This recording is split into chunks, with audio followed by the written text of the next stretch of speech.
Uh, this is overwhelming. I'm really touched, and I mean that sincerely. I've met a lot of you today. I've hugged a lot of you today. Yes. I've shaken a lot of hands today. And every one of you means something to me. That can't be erased. It's there forever. And just want to let you know how much I truly appreciate you. We love you!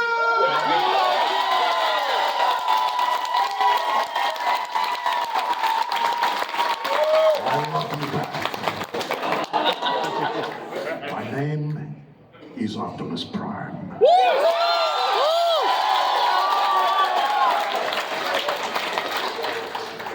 And we all are from Cybertron.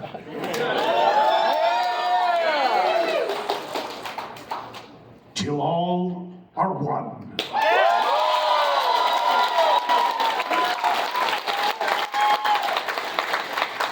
And we are. Yes.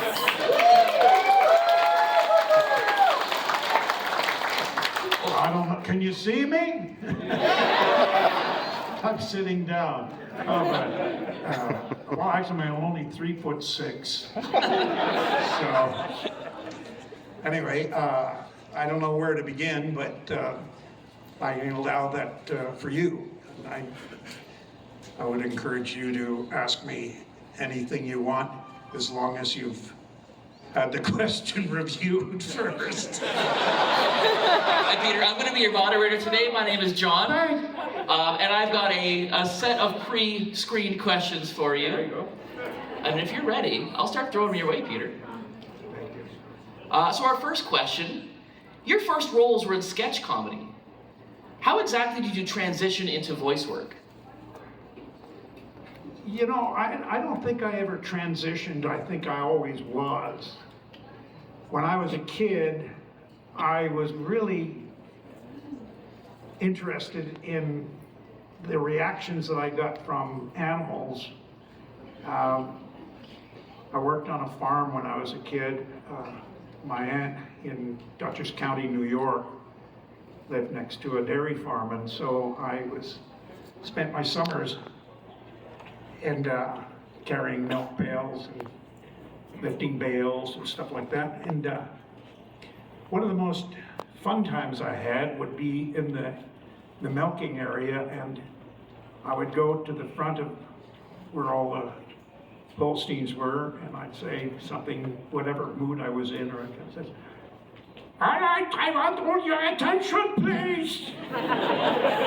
All the cows would just go.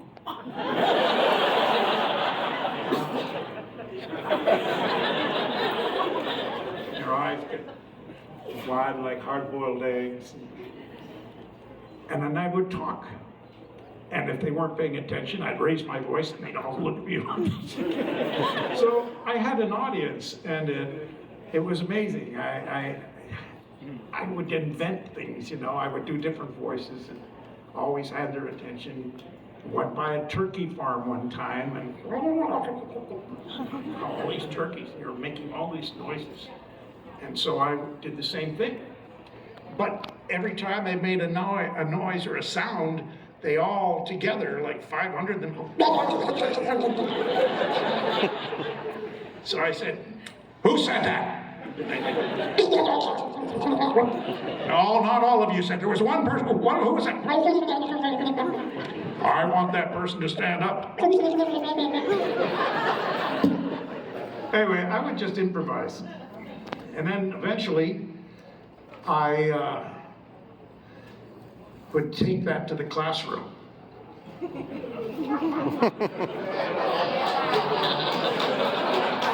And I would impersonate teachers, principals. There was one particular time I was impersonating a teacher, and we had these doors that had a transom. The window at the top would open up, you know, for circulation, and no air conditioning in those days. And it had a glass pane front, so people could look in. So I was impersonating the teacher. He wasn't in the room.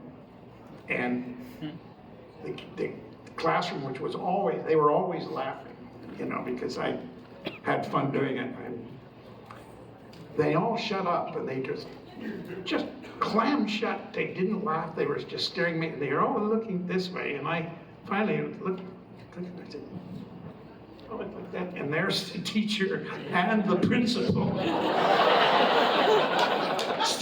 standing in, oh, well, they didn't find it very funny. They didn't find it funny at all. I don't remember what I said, but you know the way kids were. I probably said something derogatory as a little kid.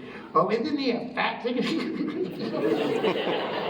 But nonetheless, I carried that through my entire life.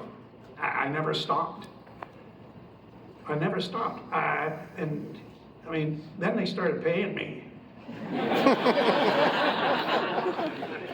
And I've often said that if you do something you love, and if you do something that you're good at, and you happen to love it, you'll never work a day in the rest of your life. You know, you're doing something you love and getting paid. There's nothing I encourage more is to follow your heart and follow your dreams and never give up on it. Never, never, never give up. Never give in, never give up. Because eventually, something will happen. Eventually. I hope that answered the question. I think so. It did for me. Very heartfully so. Excellent.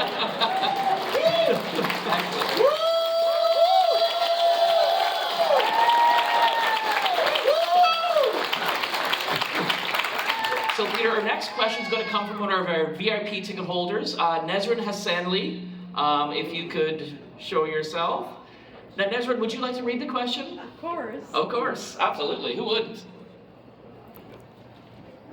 Hi, Peter. Hi. I'm an aspiring audiobook narrator. How can an artist take care of their voice so it can last for a long time? Well,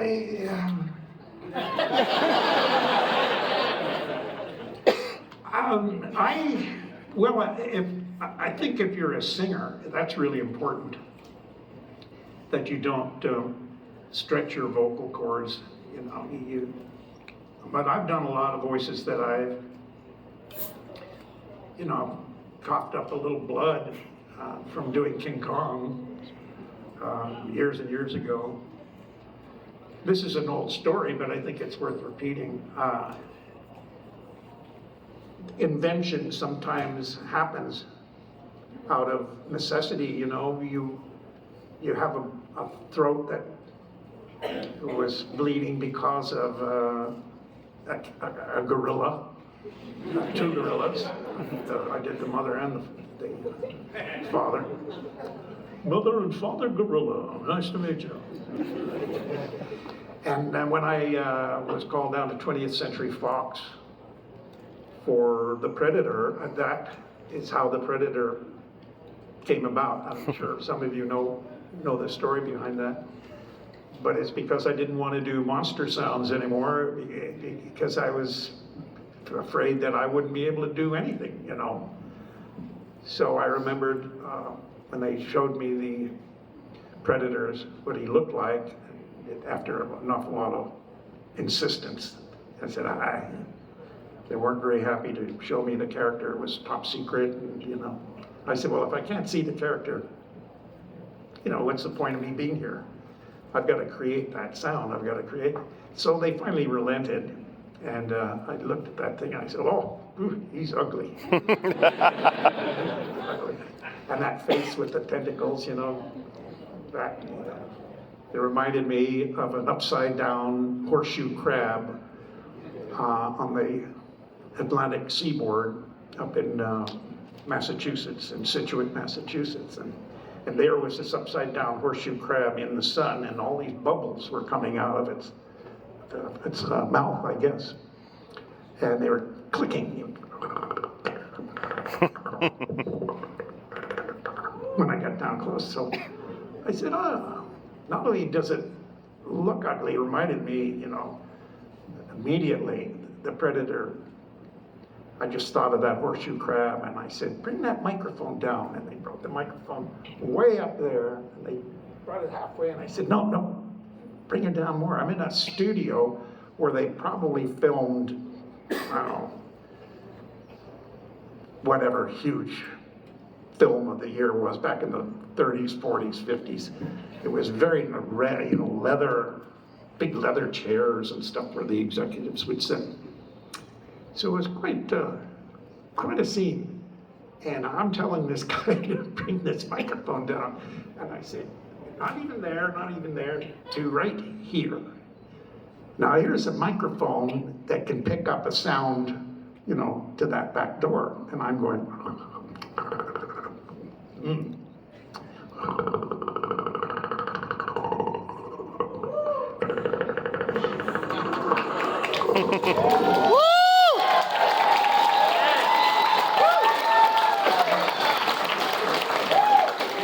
So the director is behind me, and he's really annoyed. And he can't hear what I'm doing, and he's just annoyed. I'm like, who is this jerk?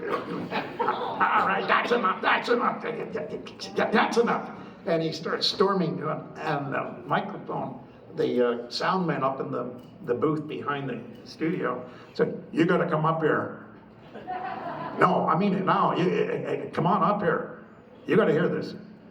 So he walked up. You hear something.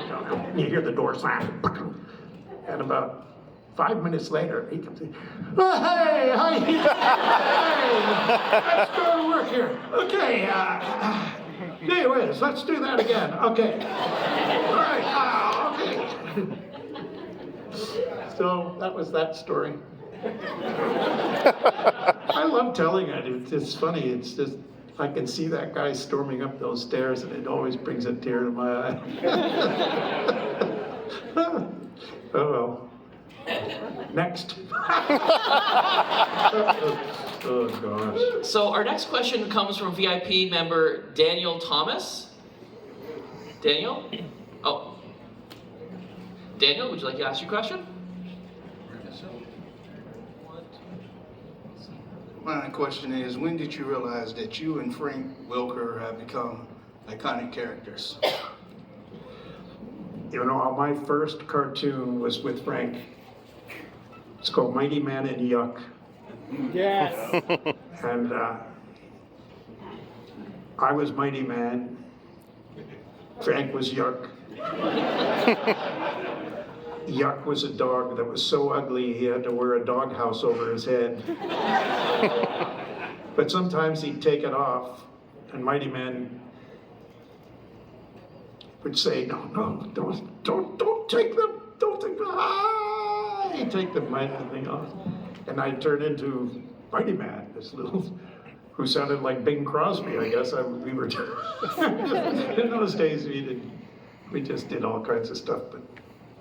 So it was, that's where we forged a friendship that started from that day until today, even now as we go. And he's probably one of the most talented people I've ever met in my life.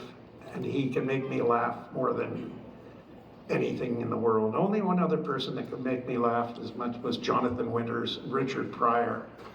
And I've had many an opportunity to be with them, but Frank is the one that I admire, and I call him the king, and he is. And I wish he were here because we normally work together. But I don't know if I'm answering your question or not. It's I forgot the question. It was. And Frank does that to me. He just start talking about Frank, and it's it. Can't talk about anything else. Frank, he's here somewhere, I'm sure. It was, when did you realize you and Frank were iconic characters? Oh, iconic. That's an overused word. Iconoclastic. That's a word often used to describe people that, berate people's belief in something. I don't know. We're certainly different from the Hollywood norm. Frank is an excellent actor. I studied theater. I was in the National Theatre School of Canada up in Montreal at the time. We summered in Stratford, Ontario doing Shakespeare with the Shakespearean Festival there. And then I was an actor at the Crest Theatre Repertory Company for a year in Toronto before my life started to change. And to be an icon, I think I think it's very difficult in cartoons to make a living, you know, unless you can do an awful lot of voices and sounds and difference. And I would call Frank definitely an icon, now that I think about it, after explaining it to myself. And Frank he's a master, you know, he's a master. I do a few things. So I'm a journeyman compared to Frank. How does that hit you? I think that's fantastic. Our next question comes from VIP member Yosan Do.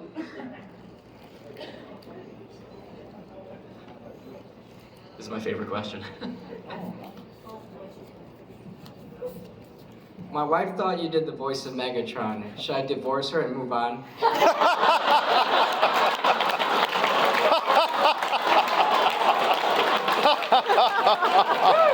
Oh no.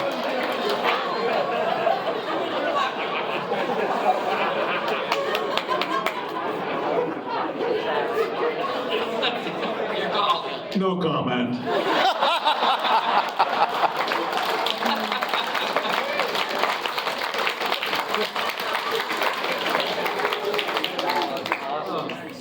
So the next question is from a friend, Sebastian Hernandez. Sebastian. For me. When you first read that they were going to kill off Optimus Prime, how did you feel?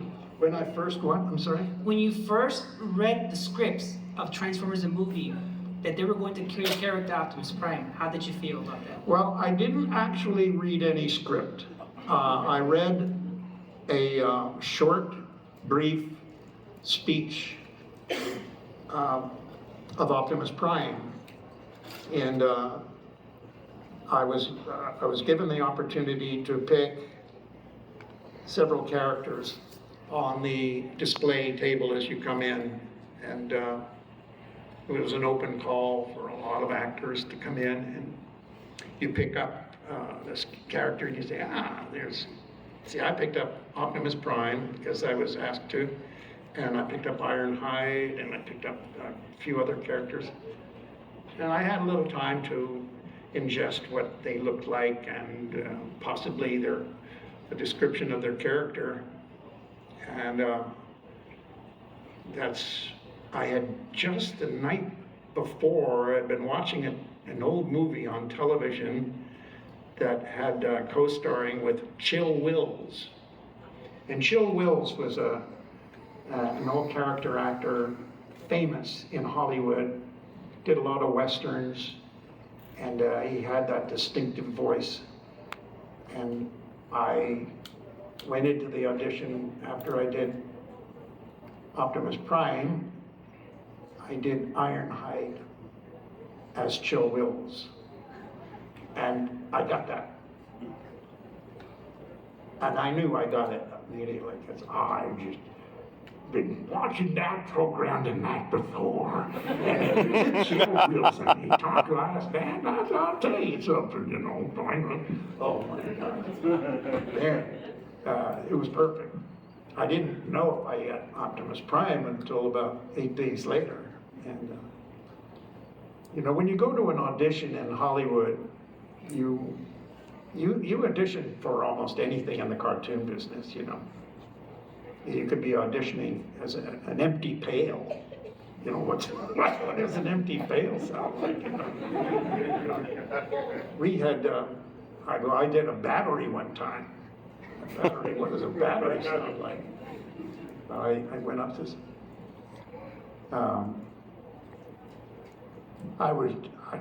I started talking like that, like a car that couldn't get started in the morning. So, and I'd start out pretty good like this and go, and then I'd start talking again.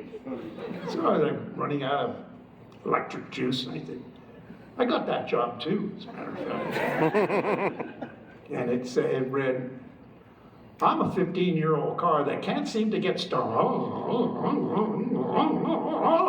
in the morning. Anyway, it didn't last long, but it was fun doing. Question? What was it? So, what was your feeling when you read that Optimus Prime was being killed? Oh.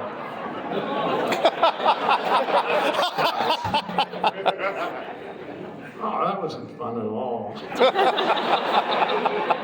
I was sitting next to Frank, and we don't get scripts overnight. We get them when we show up at the studio. And I'm going through the thing like this, and I get to the page where it's like this, and who is it? Oh, and there was some actor used to go like this. Nonsense, nonsense, nonsense, my line. Nonsense, nonsense, my line. And he'd circle his name, So I'm going through just to see how many lines I had in this thing. And I'm going, just see Optimus Prime, and I go like this, and then about page 11, I go,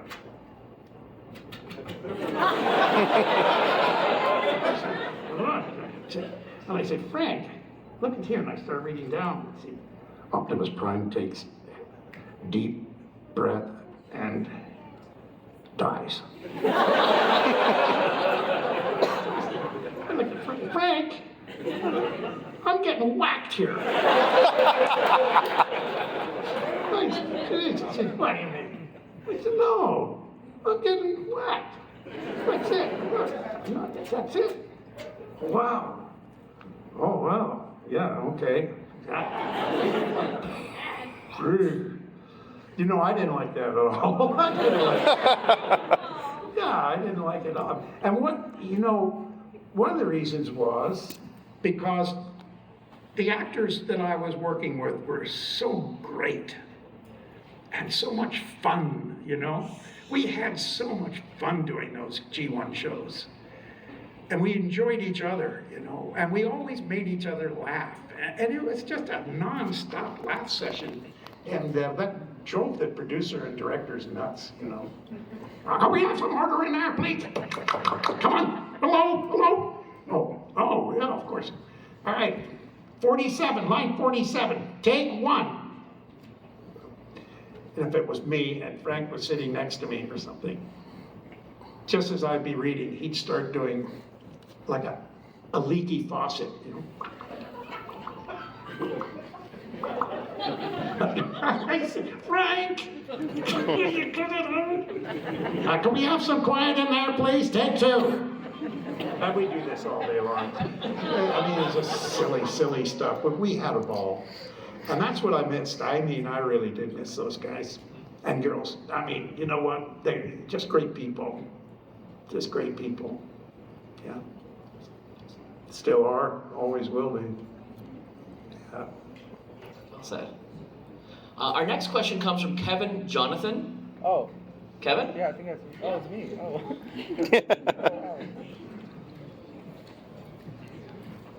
Oh. My question is, what would you say to the people like myself that see you as a hero and role model? What was the last part of the question? You're muffling with that. Oh, I'm sorry. What would you say to people like myself that see you as a hero and their role model? Well, I'm honored, thank you. Grateful. I never ever thought it would ever come to that. I never ever thought it. All these years later, that I would be sitting in a room with people that I love and care for, that care for me, and I would never have envisioned or imagined that. But here we are, and I think it's one of the greatest gifts I've ever received as a person or as an actor, and I cherish it, and it means so much to me. I wouldn't trade places or anything in the world for this. And it's hard sometimes now because they're starting to do Optimus Prime with other people, and it hurts, you know, it hurts. Netflix, I think, came out with a show, a non-union thing, so I guess they can get away with stuff like that. But anyway, I got you, that's all I care about.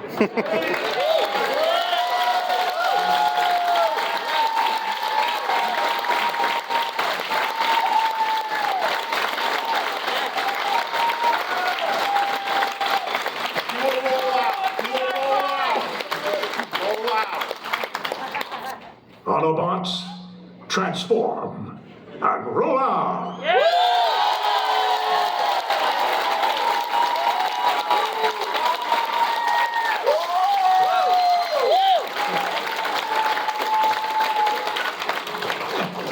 It's so much fun to say that. Yeah, we all enjoy hearing that. Our next question comes from Everett Breland.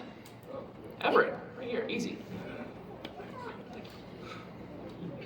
Oh my god. It's great to actually see you again. Wait, I saw this guy like 3 times. He's awesome. Alright. I actually couldn't find out what question to actually ask you, so I asked some of the veterans at my local lodge. And they all came up with this one, or at least the ones that know you. With all that you have done, did you ever imagine Optimus Prime ever having such an impact on your career? Not really, not really. I knew it was a very important character.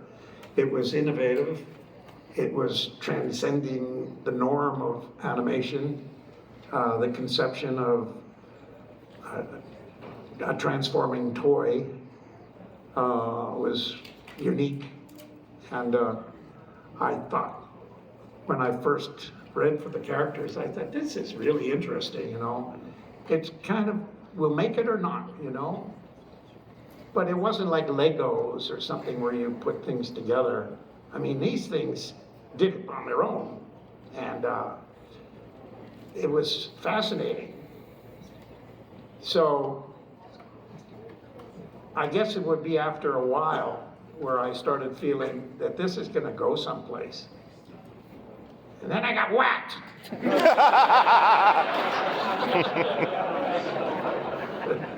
You know?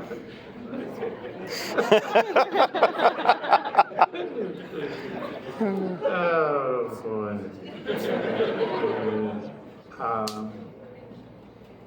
And when the feature film came out, that's when I really knew, you know, it passed the $1 billion mark. I mean, that's unheard of, you know. Gone with the Wind did that. But it took years to do that. That movie did, well, a couple of them did over $1 billion. And it's fascinating. So that's when I really knew. The feature film showed me that. And I guess it's awesome. It really is. It's an awesome thought. Yeah. And a privilege. It's a great privilege. And I treat it that way. It's done wonderful things for a lot of people.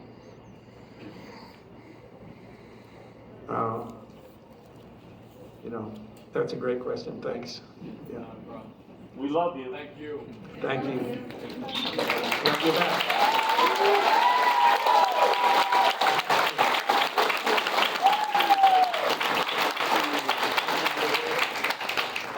Next up, we have a question from Clay Wyatt. Clay Wyatt?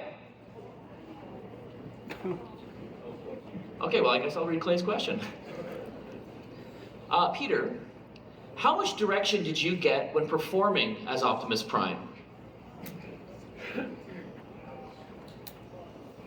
None. Oh, well, there would be direction, but not character direction. It would be something technical.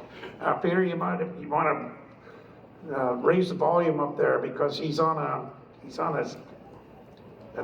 catapult, and it wouldn't be heard because there's going to be a catapult noise, or there's going to be a thing that. Oh, okay, yeah, gotcha.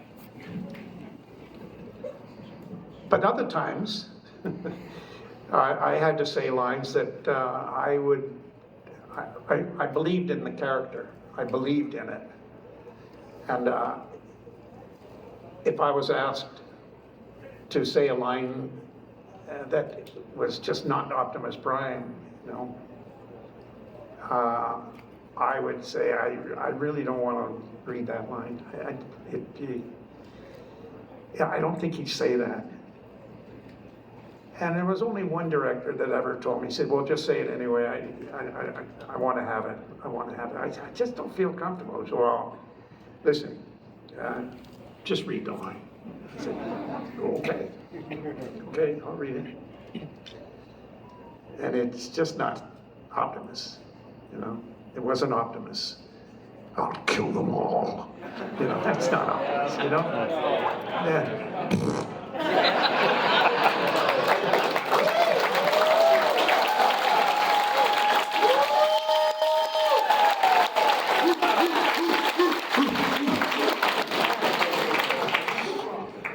Thank you. We have one last question from VIP member Gabe Mayuga? Sorry.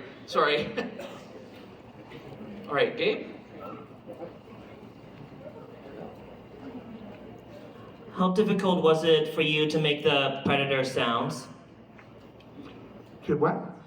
How difficult was it for you to make the Predator sounds? Who are you? You are one ugly. So-and-so. Yeah, that's the old upside down horseshoe crab on the beach deal, and with the bubbles coming out of its mouth. It was also a telephone. Do you remember the old dial telephones? Yeah.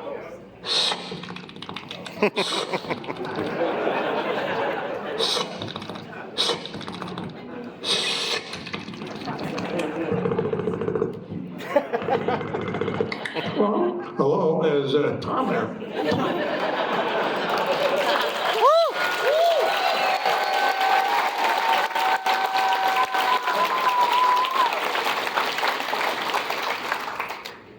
So, from all of us in the audience, Peter, I think we want to say a big thank you to the legend, Peter Cullen. Thank you!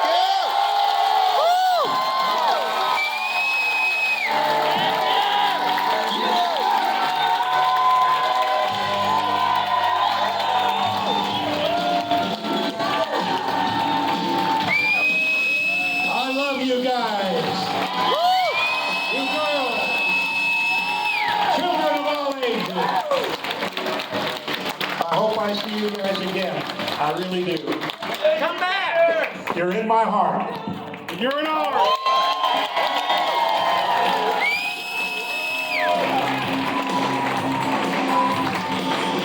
You're going to ask everyone to remain seated while Peter exits the room. If you could please remain in your seats.